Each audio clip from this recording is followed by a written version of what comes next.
ladies and gentlemen, what we want to do now is give you some information. Look where we are. Look, wow, that's one of the weirdest things I've seen for a while.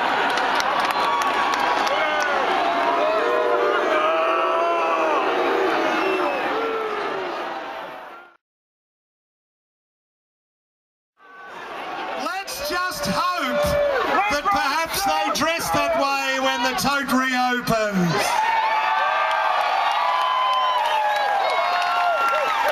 Gee, they got nice signs too, haven't they?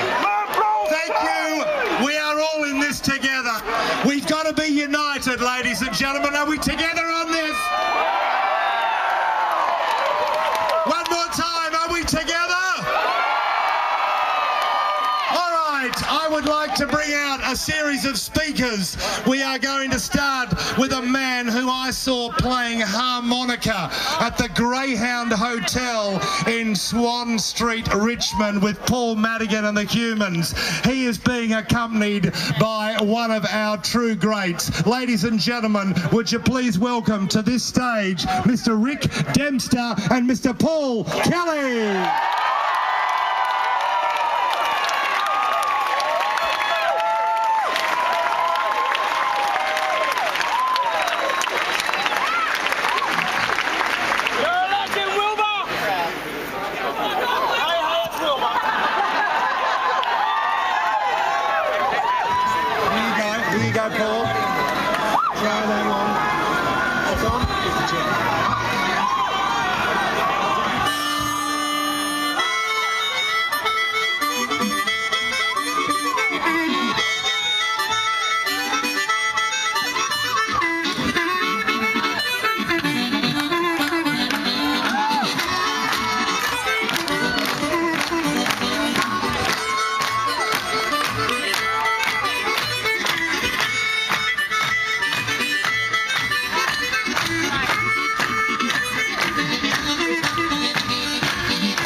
Dempster.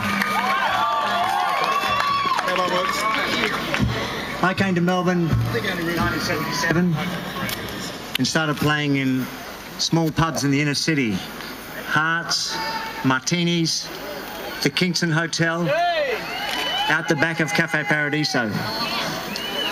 Some of these places have gone, but their legacy lives on in the venues under threat today. You don't learn how to write a song at school. You don't do a TAFE course in how to play in front of an audience. These places were my universities.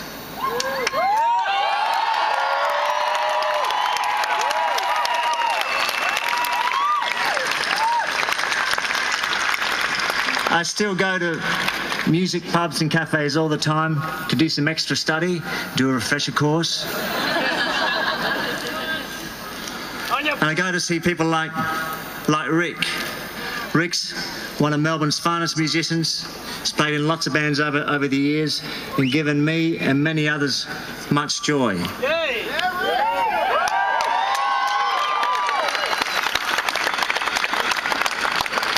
I'm going to hand over to Rick now. He's going to tell you about his work and about the great Station Hotel in North Fitzroy. Rick Dempster. Thanks, people. So the reason I'm here, apart from all the fine attributes that Paul has talked about, is because as far as I know, not wanting to steal anybody else's thunder, but my little gig on Thursday night that I was holding down for 4.5 years was the first one to go under this legislation. And once again, not wishing to steal anybody else's thunder, as far as I know, that was the where this little movement started, the first one. There were many groups involved and we sort of affiliated, which was really nice to see that kind of camaraderie amongst musicians, because we were generally a bunch of cowboys and cowgirls. Well, we got together on this one. Now, I'm generally what's referred to these days as a roots musician. I got to refer to my notes here just to remember what that means. I play sort of cowboy music, Hawaiian music, Caribbean music, old jazz, all those kinds of things. And for me, the sort of places where I like to play that music is in the small venue. And especially as I've got older, I don't like to roam too far from home. There's nothing I like better than just going around the corner and going to a place where I know the people bring their good times with them. And a place I don't have to do much hard work. Now I turn up at the Railway Hotel up there in Nicholson Street, North Fitzroy. It's a family hotel. It's run by an Italian family called the Negrellis. And they've got their nonna, who's 80-odd years old. She's the chef, and she cooks she's in charge of all the fine food they bring out there. They got a big grapevine out the back you can go and sit under if you like. Big grapevine, and the singer in our band used to keep it trimmed for the publican. They had a cat that was always asleep next to the band. It was a white cat, which meant it was deaf, which is just as well for the cat. That wasn't our fault, by the way, because we played really, really quietly, which is how we liked it. You go in there in the day, there'd be some old Italian chaps playing cards. It was a very nice place to be. And along with my band, which at the time was the Brunswick Blues Shooters, there was a Friday night band. Thank you. There was a Friday night band called Head Belly Buzzard, and they played old-time string band music with one microphone and no amplifiers. And they had the gig for 12 years, and they lost that too, as well as the Saturday night band. They didn't, yeah. Okay, so that's, and the publican also lost a lot of his people staying around to drink afterwards. And anyway, one of the fellows in the band had been away for a while and touring overseas, and we thought we'd have a big welcome back night for him. And the night that we had our welcome back was the night that Peter Negrelli came out and said, boys, this is going to be your last night. So it wasn't just welcome back Aubrey, it was goodbye Brunswick Blues Shooters, and that was the end of our gig. Yep. We would usually have about 50 or 60 people there. That was about it. And somebody suggested that rather than have security, because of the age of some of our people, and our drummer was 73 years old, the great Harold Frith from the famous Thunderbirds, been playing since 1957. Some people suggested we actually have some medicos on call to take care of any heart attacks rather than security. That's really what we needed. But something I'd like to say is that while this is a rock and roll crowd, this business, this ridiculous licensing laws doesn't just affect rock and roll, because I've seen Latin bands affected by it, people playing Greek rimbetica music, people playing gypsy music, people playing all kinds of music.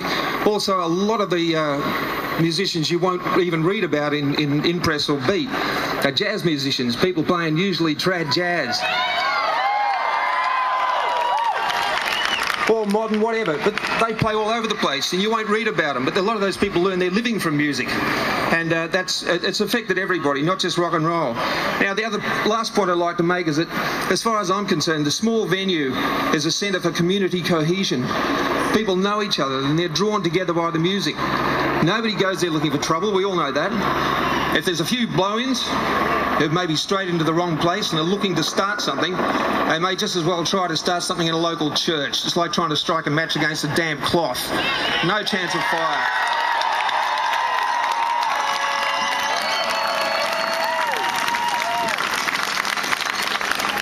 The government's worried about community violence, so are we all.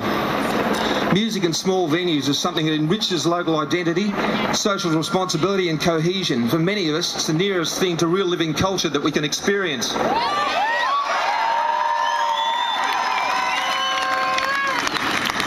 We in the inner suburbs are lucky to have our small pubs and bars and restaurants that employ live musicians. I understand the social function and humanitarian value of live music that's part of the way of life as much as food, drink and conversation and laughter are.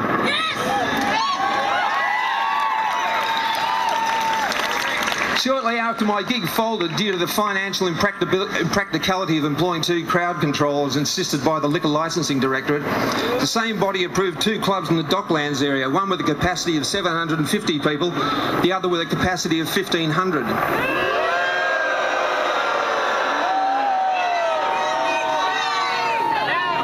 It's unlikely that either of these places will employ live musicians. It's equally unlikely that any of the patrons that frequent these places will create social networks through attending these venues. These places are anonymous. The staff will not become familiar with any one of the sea of faces that pass through. And these faces drawn from places that know no community, from places with no other life than the shopping mall, certainly no local gigs, to get as drunk as they can, be ejected by security, to continue their bins free of identification, other than by the cold eye of the security camera on the street or the train station, where they can vent their frustration, their alienation and their bored anger on some passing individual as faceless to them as they have become to themselves.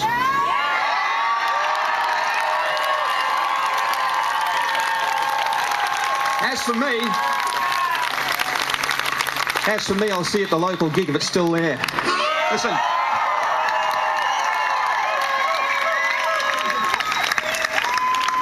But listen, I've got to go.